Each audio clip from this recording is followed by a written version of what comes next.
राजपूत समाज द्वारा कैबिनेट मंत्री हरियाणा सरकार श्याम सिंह राणा का सम्मान समारोह महाराणा प्रताप सभा भवन राजपूत धर्मशाला कुरुक्षेत्र में आयोजित किया गया, जिसमें असत विधायक योगेंद्र राणा ने कार्यक्रम की अध्यक्षता की। वहीं ICHR अध्यक्ष पद्मश्री राघवेंद्र सिंह तंवर भी मंच पर उपस्थित रहे। कार्यक्रम में पहुंचने पर मोहन सिंह राणा, चंद्रपाल तंवर, राजवीर राणा, कानूगो सतपाल राणा, पटवारी रणदीप राणा, पूर्व सरपंच खेम सिंह राणा, विक्रम फरल, प्रोफेसर विश्वजीत तंवर, सुगम पाल राणा, विनोद थम्बड़ द्वारा सभी अतिथियों का स्वागत किया गया। श्याम सिंह राणा ने राजपूत समाज को संबोधित करते हुए कहा कि वे सम्मान समारोह आयोजित करने के लिए वे समस्त समाज का आभार व्यक्त करते हैं। उन्होंने अपने संबोधन में कहा कि राजपूत समाज सभी समाजों को साथ लेकर चलने वाला समाज है। हमारी यही परंपरा रही है कि हमने बिना भेदभाव के सभी समाज के लोगों को गले लगाया है और उनका हर दुख सुख में उनका साथ दिया है। समाज में यही भाईचारे की भावना हमें मजबूती प्रदान करती है। उन्होंने संदेश देते हुए कहा कि राजपूत समाज को एकजुट होकर कार्य करना होगा, तभी समाज मजबूत होगा और उन्नति के रास्ते पर अग्रसर होगा। उन्होंने समाज के लिए शिक्षा को अनिवार्य बताते हुए कहा कि हमें अपने बच्चों को बेहतर शिक्षा देनी चाहिए, क्योंकि वर्तमान में सबसे बड़ा हथियार शिक्षा का है, जिसकी बदौलत हम समाज में उच्च स्तर प्राप्त कर सकते हैं। इसी के साथ ही उन्होंने 9 मई से 2025 महाराणा प्रताप जन्म दिवस को प्रदेश स्तरीय मनाने की घोषणा भी की।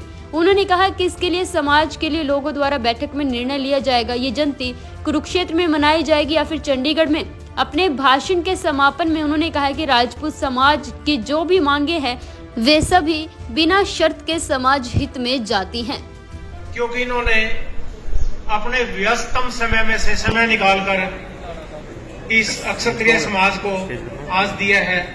इनके हम बहुत बहुत धन्यवादी हैं, स्वागत करते हैं, अभिनंदन करते हैं।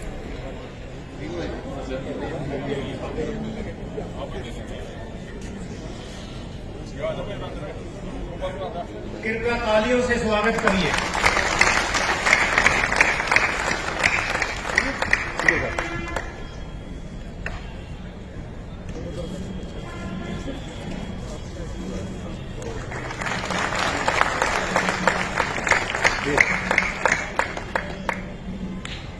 हम मैं रिक्वेस्ट कर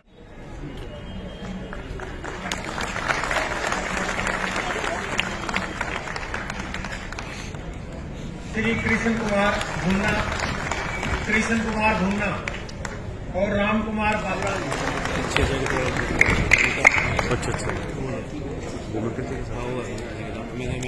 हम मैं रिक्वेस्ट करता हूँ डॉक्टर वीर बहादुर सिंह और राजवीर सिंह चन्ना रेड्डी।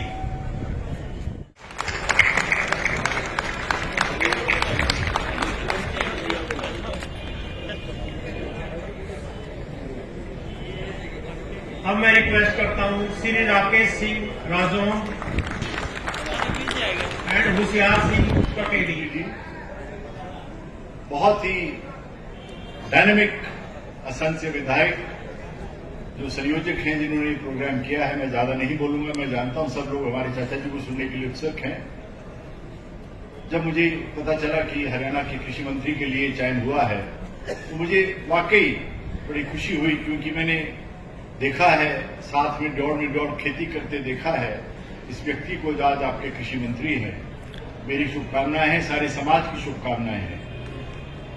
मैं सिर्फ 2 बात कहूंगा। मैं सुन रहा था ध्यान से कि आज हरियाणा के अंदर जो राजनीतिक स्वरूप है, कोई राजनीतिक भाषण में नहीं दे रहा हूं, राजनीति से बहुत दूर रहता हूं, पर क्योंकि मंच ऐसा है, एक वरिष्ठ मंत्री और एक बहुत ही प्रगतिशील विधायक मंच पर बैठे हैं। हरियाणा के अंदर आज मेरिट के बेसिस पर चयन हुआ है। कुछ वक्ताओं ने पहले कहा कि सबसे पहले तो परमात्मा का धन्यवाद करना चाहिए कि बूंदाबांदी के बाद फिर थोड़ा बारिश कम होगी तो आपको मौका मिल गया बातचीत करने का, तो उनका शुक्रिया अदा। तो एक बार जय घोष थोड़ा जोर से बोले, ताकि वैसे है तो गीता जयंती 15 तारीख तक बाहर भीड़ बहुत है और उसके अंदर आप लोगों की आवाज चली जाएगी तो और रौनक बढ़ेगी। भारत माता की जय। महाराणा प्रताप। धन्यवाद। आदरणीय योगेंद्र राणा जी, MLA हसन, अनूप चौहान जी, रविंदर राणा जी, नरेंद्र प्रताप जी, तिलकराज जी राणा जी, विनोद जी थंबड़, विक्रम जी, मोहन राणा जी, राजवीर जी, चंद्रपाल राणा जी, सुगमपाल राणा जी, मेवा सिंह राणा जी, यशपाल राणा जी, श्याम सिंह राणा जी, राम गोपाल राणा जी, होशियार सिंह राणा जी, सतपाल राणा जी, स्वामी जी, CP तंवर जी। ऊपर लिखा है तो बाद में बोलना पड़ा।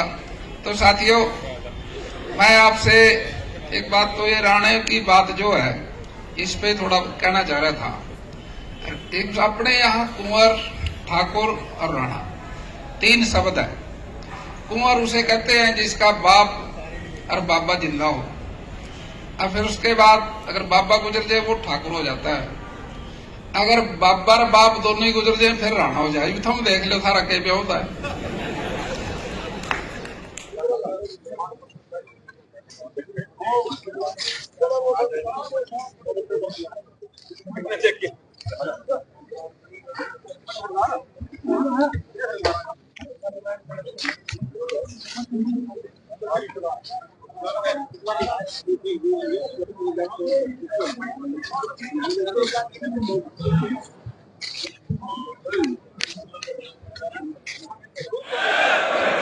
महाराणा प्रताप।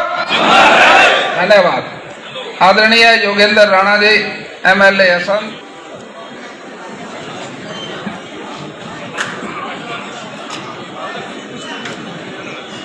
Shri Shyam Singh Rana ji, cabinet minister Haryana. तेजी से बढ़ रहा है और हमें विशेष रूप से अपने बच्चों में कहूंगा, जो ये युग है, जो समय है, हमें कम से कम अपने बच्चों के साथ एक समय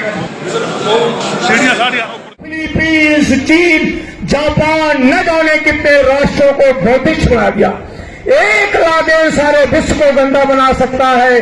तो मैं अपील करता हूं, कम से कम 10 लोगों को जोड़ सकता है। अगर आप 5% हो, 4% हो, तो अपने को 25% से कम मत मापो और कम मत मानो। इस समाज को जोड़ने की क्रिया में चलो। सब हमारे हैं। अव्वल अल्लाह नूर जो पाया।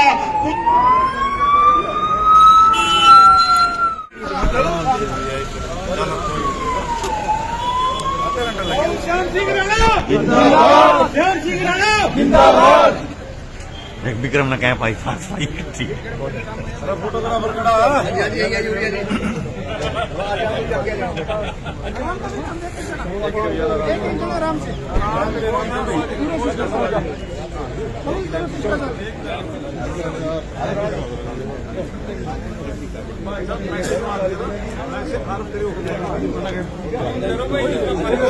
जिसकी फोटो उतर के अंदर हो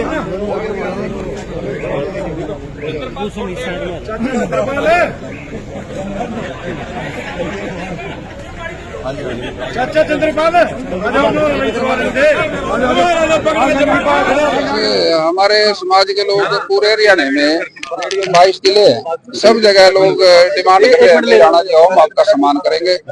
और हम इन लोगों का धन्यवाद करते हैं और यही कहते हैं अभी राष्ट्रवाद के साथ जुड़ के चलना चाहिए और देश की जो एकता है उसको कायम रखना चाहिए। मंत्री जी, आपने यहाँ पर एकता की बात की, 36 बिरादरियों को साथ चलने की बात की और साथ ही युवाओं को जो है नशे से दूर रहने की बात की। इसको लेकर जो है संस्कृतियों को लेकर, युवाओं को लेकर क्या आपका विचार है?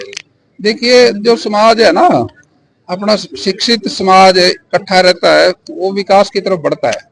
और मैं समझता हूँ भी हमारे समाज की जो है 36 बिरादरी का समाज भारतवर्ष का आज दुनिया में उसकी एक चर्चा है, क्योंकि यहाँ सबसे बड़ा डेमोक्रेटिक देश है ये।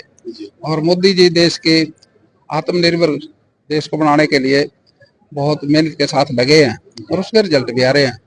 लोग भी खुश हैं और विकास भी। आप देख रहे हो चारों तरफ नेशनल हाईवे बन रहे हैं, कॉलेज बन रहे हैं, सड़कें बन रही हैं, बहुत विकास हो रहा है, संस्थान बन रहे हैं, कॉलेज और स्कूलों की भी आप देखो हालात अच्छी है।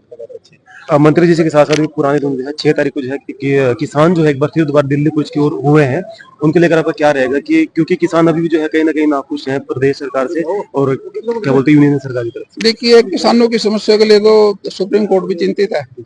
उन्होंने आदेश दिया था भाई एक कमेटी बनाओ और इनकी समस्या सुने कमेटी, उसकी रिपोर्ट करो।